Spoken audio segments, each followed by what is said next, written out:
and I will give you the keys to your research, nobody gave me. Please make the notes in your mind and not on the page.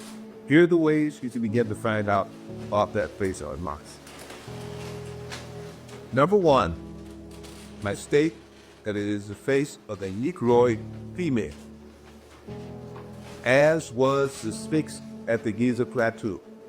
Not only a Negroid and not a male, but a female. Number two, that the history of that temple that they found on Mars has its building blocks in what was found at a place called Granada here on Earth.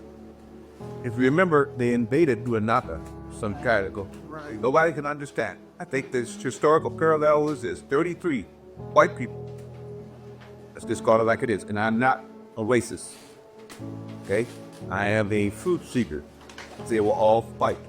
Had to be rescued on Granada from a lot of Negroid people who maybe were going to have an uprising and who stated against they may be in danger. The people asked this certainly in debate or these coming fruits, what are you saving us from? Why are you here? But they said he understood there was going to be an uprising, and so we came to save you. And as we remember, 52 little half-trained policemen held off, I think it was like 200 Marines, for a whole day and a half, outmanned, outgunned, and so on and so forth, because they were fighting for their lives, and these other people were just following orders. But it was to save these 30 people who didn't know why they needed to be saved. And they didn't remember what is happening.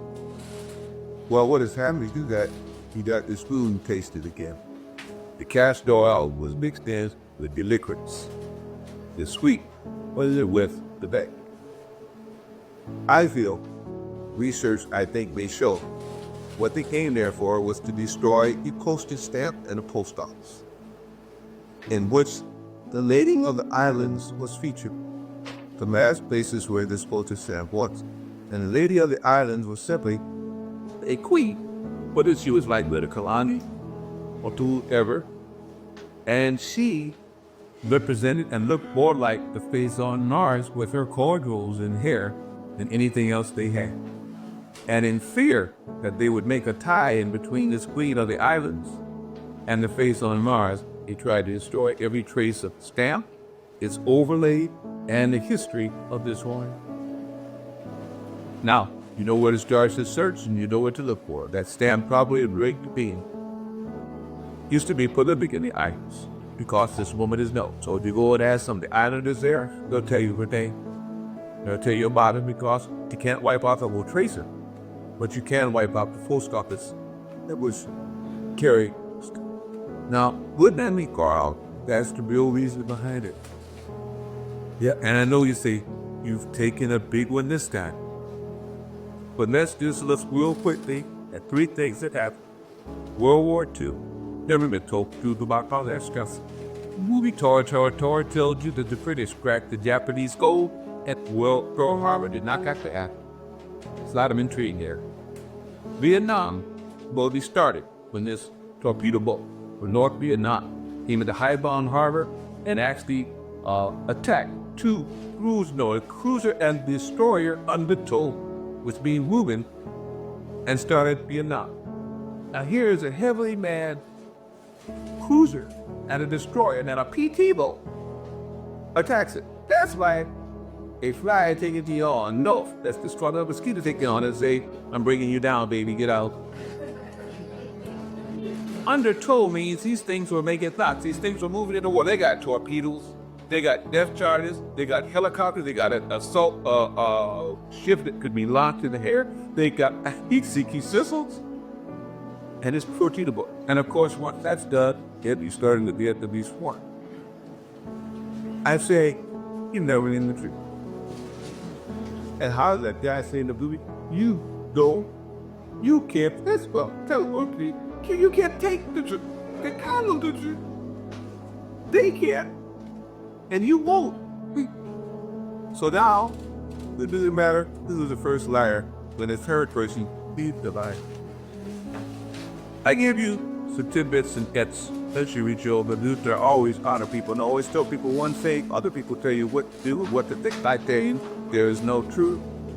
until you decide what truth is. When you're honest, tell it. I add those two parts too.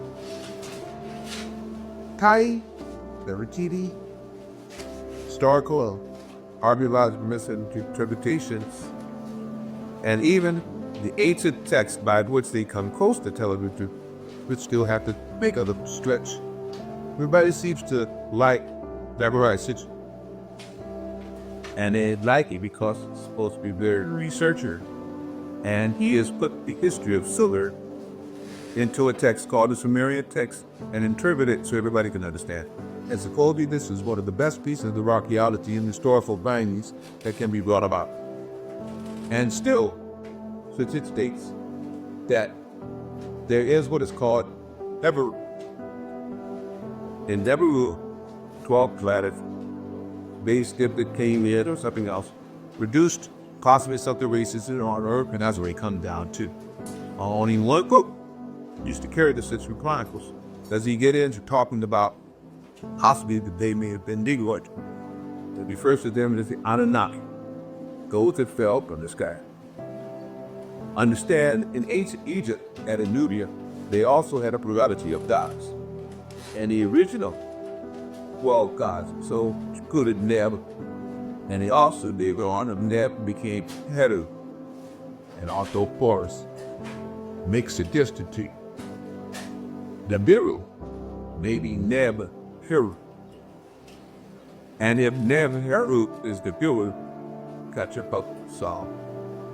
Maybe we slur Nibiru looking for both time.